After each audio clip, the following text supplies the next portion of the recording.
Well, by now you should be starting to get suspicious. See, I've showed you this simple, elegant way of putting programs together, right? Very unlike these other sort of traditional programs that sum the odd squares or compute the odd Fibonacci numbers, right? Very unlike these programs that mix up the enumerator and the filter and the accumulator, right? And by mixing it up, we don't have all of these wonderful conceptual advantages of these streams pieces, these wonderful mix and match components for putting together just lots and lots of programs. On the other hand, most of the programs you've seen look like these ugly ones. Why is that? See, can it possibly be that computer scientists are so obtuse that they don't notice that if you merely did this thing, then you can get this great programming elegance? There's got to be a catch. And it's actually pretty easy to see what the catch is. Let's think about the following problem. Suppose I tell you to find the second prime between 10,000 and a million. Or if your computer's larger, say between 10,000 and 100 billion or something. And you say, oh, that's easy. I can do that with a stream. All I do is I enumerate the interval from 10,000 to a million. So I get all those integers from 10,000 to a million. I filter them for primeness. So test all of them and see if they're prime. And I take the second element, right? That's the head of the tail. Okay, well, that's clearly pretty ridiculous. Right? I mean, I may not even have room in the machine, right, to store the integers in the first place, much less to test them, right? And then I only want the second one. See, the power of this traditional programming style is exactly its weakness, that we're mixing up the enumerating and the testing and the accumulating, right? So we sort of don't do it all. So the very thing that makes it sort of conceptually ugly is the very thing that makes it efficient, right? It's this mixing up. So it seems that all I've done this morning so far is just confuse you. I showed you this wonderful way that programming might work, except that it doesn't. Well, here's where the wonderful thing happens. Turns out, in this game, that we really can have our cake and eat it too. And what I mean by that is that we really can write stream programs exactly like the ones I wrote and arrange things so that when the machine actually runs, it's as efficient as running this sort of traditional programming style that mixes up the generation and the test. All right, well, that sounds pretty magic. The key to this is that streams are not lists. And we'll see this carefully in a second, but for now, let's take a look at that slide again. The image you should have here of the signal processing system is that what's going to happen is there's sort of this box that has the integers sitting in it. And there's this filter that's connected to it, and it's tugging on them. And then there's someone who's tugging on this stuff saying what comes out of the filter. And the image you should have is that someone says, well, what's the first prime? And tugs on this filter, and the filter tugs on the integers. Right, and you look only at that much and then say, oh, I really wanted the second one. What's the second prime? And that no computation gets done except when you tug on these things. Here, let me try that again. This is a little device. This is a little stream machine invented by Eric Grimson, who's been teaching this course at MIT. Right, and the image is here's a stream of stuff, like a whole bunch of the integers. Right, and here's some processing elements. And if say it's filter of map or something. And if I really tried to implement that with streams as lists, what I'd say is, well, I've got this sort of list of things, and now I do the first filter, so I sort of do all this processing. But I take this and I process and I process and I process and I process, and now I've got this new stream. Right, now I take that result in my hand someplace and I put that through the second one and I process the whole thing. All right, and there's this new stream. All right, and then I take the result and I put it all the way through this one the same way. That's what would happen to these stream programs if streams were just lists. But in fact, streams aren't lists, they're streams. And the image you should have is something a little bit more like this. I've got these gadgets connected up, right, by this data that's flowing out of them. So, and here's my original source of the streams. It might be starting to generate the integers. And now what happens if I want a result? I sort of tug on the end here. And this element says, gee, I need some more data. So it's sort of, this one comes here and tugs on that one. And it says, gee, I need some more data. And this one tugs on this thing, which might be a filter, and says, gee, I need some more data. And only as much of this thing at the end here gets generated as I tugged, and only as much of this stuff goes through the processing units as I'm pulling on the end in need. All right, that's the image you should have of the difference between implementing what we're actually going to do and if streams were lists.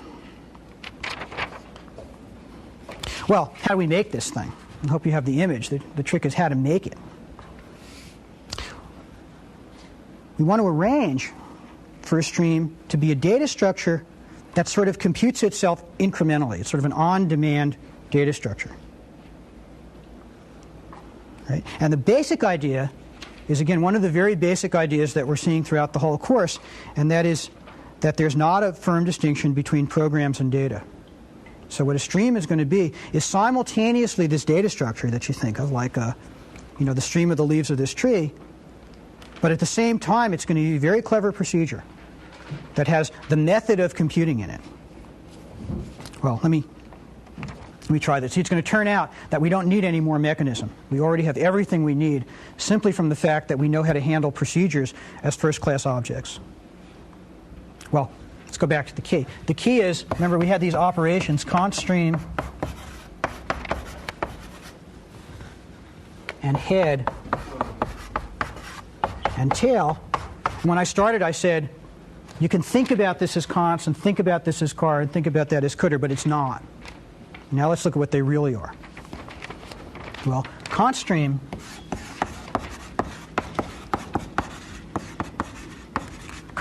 of x and y is going to be an abbreviation for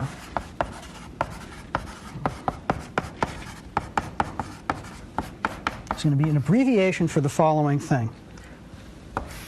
Const form a pair, ordinary const, of x to a thing called delay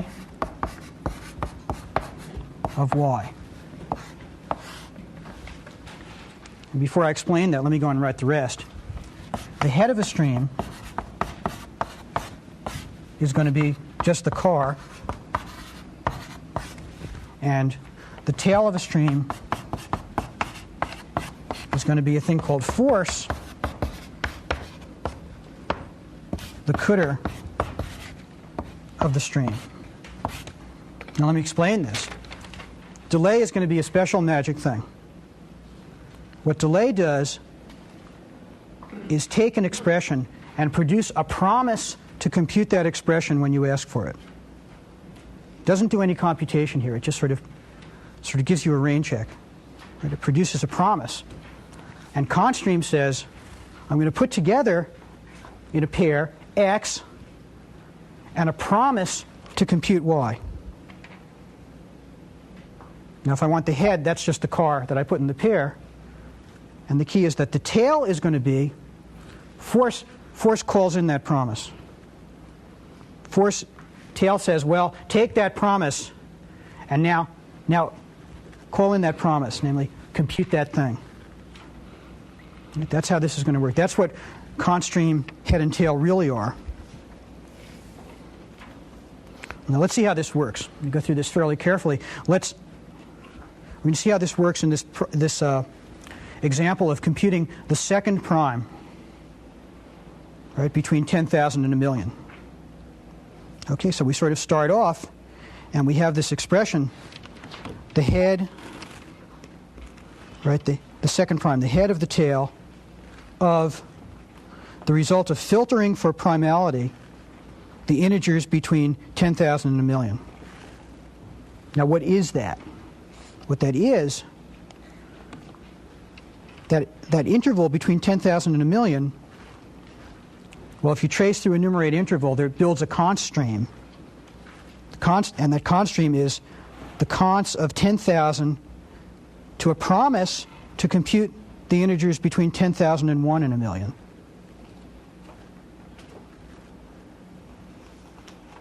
Okay, so that's what this expression is. Here I'm using the substitution model, and we can use the substitution model because we don't have side effects in state. Okay, so I have const of 10,000 to a promise to compute the rest of the integers. So only one integer so far got enumerated. Well, I'm going to filter that thing for primality. If again you go back and look at the filter code, what the filter will first do is test the head.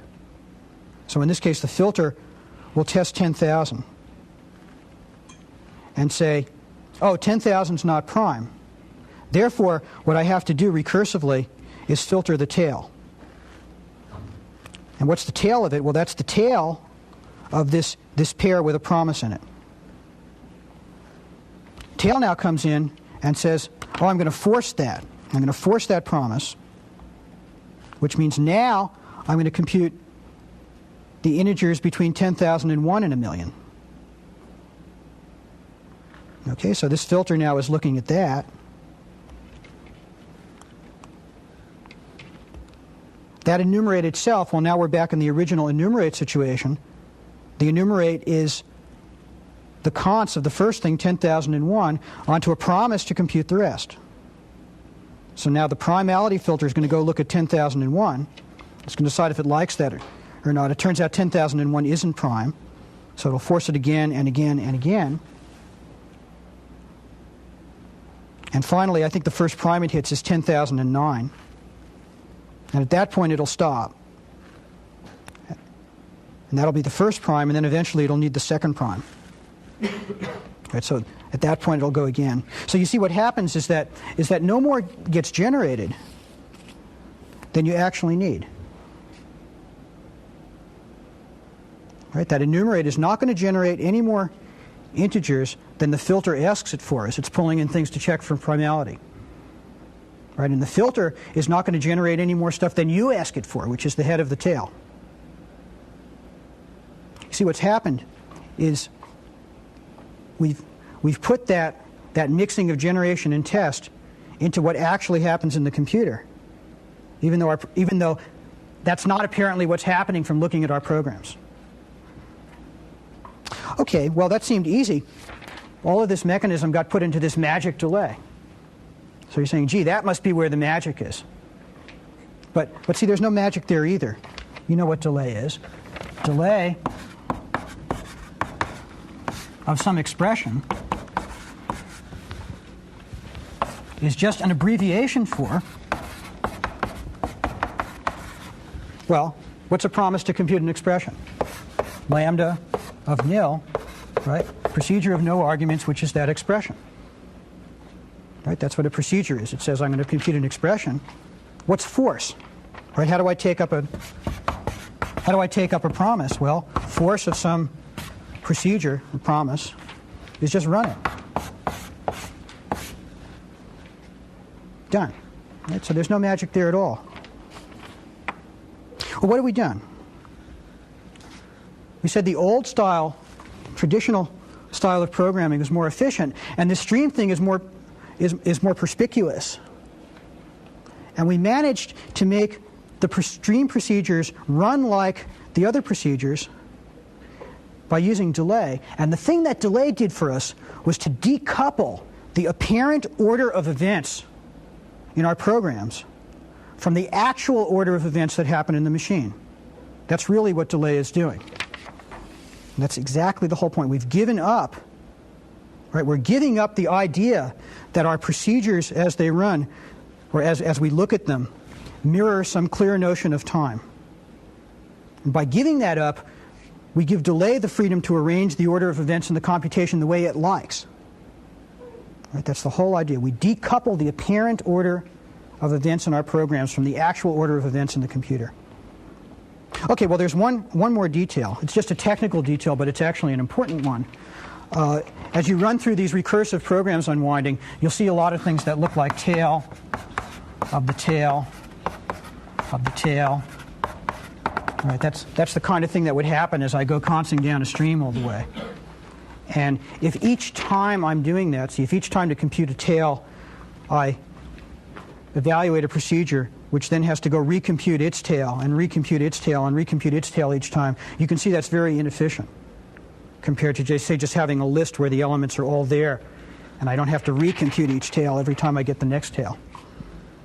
So there's one little hack to slightly change the abbreviation, change what delay is, and make it a thing which is, I'll write this way. Delay, the actual implementation, delay is an abbreviation for this thing, memoproc of a procedure. Memoproc is a special thing that transforms a procedure. What it does is it takes a procedure of no arguments and it transforms it into a procedure that'll only have to do its computation once. And what I mean by that is you give it a procedure. The result of memoproc will be a new procedure, which the first time you call it will run the original procedure, remember what result it got, and then from ever on after, when you call it, it just won't have to do the computation. It'll have cached that result someplace. And here's an implementation of memoproc. Right, once you have the idea, it's easy to implement. Memoproc is this little thing that has two little flags in there. It says, have I already been run? And initially it says, no, I haven't already been run. And what was the result I got the last time I was run? So memoproc takes a procedure called proc, and it returns a new procedure of no arguments. Proc is supposed to be a procedure of no arguments. And it says, oh, if I'm not already run, then I'm going to do a sequence of things. I'm going to compute proc. I'm going to save that. I'm going to stash that in the variable result. I'm going to make a note to myself that I've already been run, and then I'll return the result. So that's if you compute it if it's not already run. If you call it and it's already been run, it just returns the result. So that's a little clever hack called memoization. And in this case, it short circuits having to recompute the tail of the tail of the tail of the tail of the tail. So there isn't even that kind of inefficiency. And in fact, the streams will run with pretty much the same efficiency as the other programs precisely. Okay, and remember, again, the whole idea of this is that we've used the fact that there's no really good dividing line between procedures and data. We've written data structures that, in fact, are sort of like procedures. And what that's allowed us to do is take an example of a common control structure, in this case iteration, and we've built a data structure which, since itself is a procedure, kind of has this iteration control structure in it. And that's really what streams are. Okay, questions? Your description of tail, if I understand it correctly, forces actually the execution of a procedure if it's done without this memoproc thing. Right. And you implied that memoproc gets around that problem. Doesn't it only get around it if tail is always executing exactly the same? Oh, that's sure. I guess I missed that point. Oh, sure. I mean, the point is, yeah, I mean, I have to do a computation to get the answer. But the point is, once I found the tail of the stream, to get the tail of the tail, I shouldn't have had to recompute the first tail. See, and if I didn't use memoproc, that recomputation would have been done. I understand now. Right. In one of your examples, you mentioned that we were able to use the substitution model because there were no side effects. What if we had a signal processing unit who had a side effect, who had a state? Could we still practically deal with the stream model? Maybe. That's a hard question. I'm going to talk a little bit later about the places where substitution and side effects don't really mix very well. But in general, I think the answer is, unless you're very careful, any amount of side effect is going to mess up everything. Okay.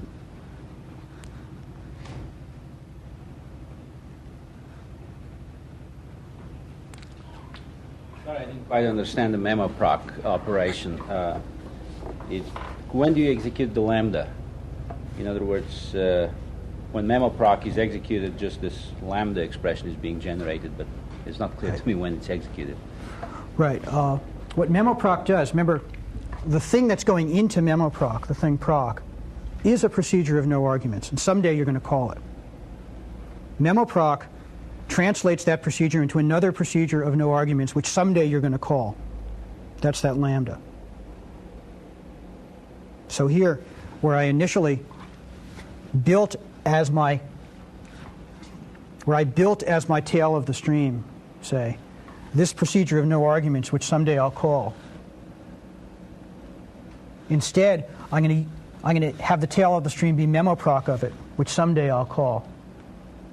So that lambda of nil, that gets called when you call the memoproc. Right, when you call the result of that memoproc, which would be ordinarily when you would have called the original thing that you fed it. Okay, the reason I ask is I had a feeling that when you call memoproc, you just return this lambda. That's right.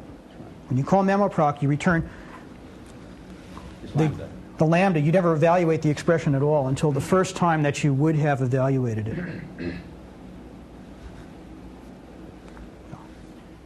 it. Do I understand it right that you actually have to build the list up, but the elements of the list don't get evaluated, the expressions don't get evaluated, but at each stage you actually are building a list? Is that not right? Yeah, I really should have said this. That's a really good point. No, it's not quite right. See, because what happens is this. Let me draw this as pairs. Suppose I'm going to make a big stream, like enumerate interval 1 through 1 billion. What that is a pair with a 1 and a promise. That's exactly what it is. Nothing got built up. When I go and force this and say, what happens? Well, this thing is now also recursively a const, so that this promise now is the next thing, which is a 2, and a promise to do more. And so on and so on and so on. So nothing gets built up until you walk down the stream, because what's sitting here is not the list, but a promise to generate a list. And by promise, technically, I mean procedure. Okay, so it doesn't get built up. Yeah, I should have said that before that. Okay, thank you. Let's take a break.